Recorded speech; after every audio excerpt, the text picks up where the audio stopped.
कुठेही बाहेर फिरायला गेलं किंवा देवदर्शनाला गेलं की सगळ्यात पहिल्यांदा असतं ते म्हणजे खरेदी. आणि दर्शनापेक्षा जास्त वेळ जातो तो म्हणजे खरेदी करण्यासाठी. आणि ही एवढी सगळी खरेदी करण्यामध्ये पाय एवढे दुखून जातात ना, भूक तर त्याच्या डबल लागते.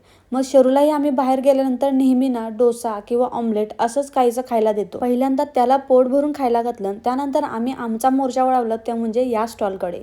आणि इथं बरेचसे भेळ वगैरे सगळं काही होतं. मग आम्ही काहीशा भेळ मागवल्या 2 आणि त्यानंतर थोडी पाणीपुरी मागवली आणि त्याच्यावर आम्ही पूर्ण प्रवास करून घरी आलो. घरी आल्यानंतर काय मग सगळ्यात पहिल्यांदा सगळ्यांना कवट बर्फी दिली. कवट बर्फी ही खूप जास्त हेल्दी आहे हे आम्हाला तिकडे गेल्यावर कळालं. कोणत्याही देवाच्या दर्शनाला गेल्यावर तिथं आपल्याला मूर्त्या ह्या नेहमी घ्यायच्याच असतात. कुठली तरी मूर्ती आपली खराब झालेली असते आणि आपल्याला ती चेंज करून घ्यायची असते. आम्हालाही काही मूर्त्या घ्यायच्या होत्या. मग आम्ही पण लक्ष्मी मातेची, कुबेराची आणि एक मी घेतली ती म्हणजे दत्ताची मूर्ती घेतली. आणि या सगळ्या मूर्त्या या पंचधातूच्या मूर्त्या होत्या, ज्या खूप दिसायला खूपच जास्त आकर्षक वाटत होत्या म्हणून आम्ही घेतल्या.